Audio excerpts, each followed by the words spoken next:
زکوٰۃ کو ہبہ یا قرض کہہ کر دینا یہ بھی جائز ہے۔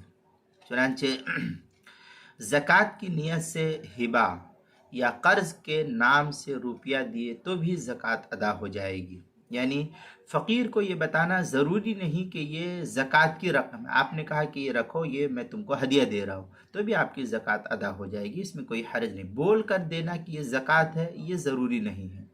چنانچہ مراکز الفلاح میں ہے وَلَا يَشْتَرِطُ علم الفقیر انہا زکاۃ علی الاصح حتی لو اعطاہ شیئا وسمى ہبۃ۔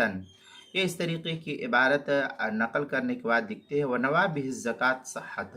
یہ مراکز الفلاح کی عبارت صفحہ 390، فتاوی ہندیہ پہلی جلد صفحہ 171، مجموع الانہور پہلی جلد صفحہ 196، البحر الرائق جو زکریا بک ڈپو دیوبند کا ہندی نسخہ ہے اس کی دوسری جلد صفحہ 370، تبیین الحقائق دوسری جلد صفحہ 32 پر ہے۔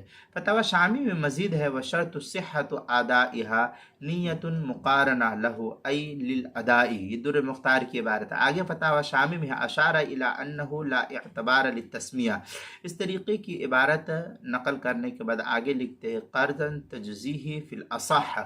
یہ فتاوی شامی جو زکریا بک ڈپو دیوبند کا ہندی نسخہ ہے اس کی تیسری جلد صفحہ 187، بیروت کا چھپا ہوا نسخہ اس کی تیسری جلد صفحہ 174 پر اس کو نقل کیا گیا، کتاب المسائل اس کی دوسری جلد صفحہ 260 پر اس کو نقل کیا گیا ہے۔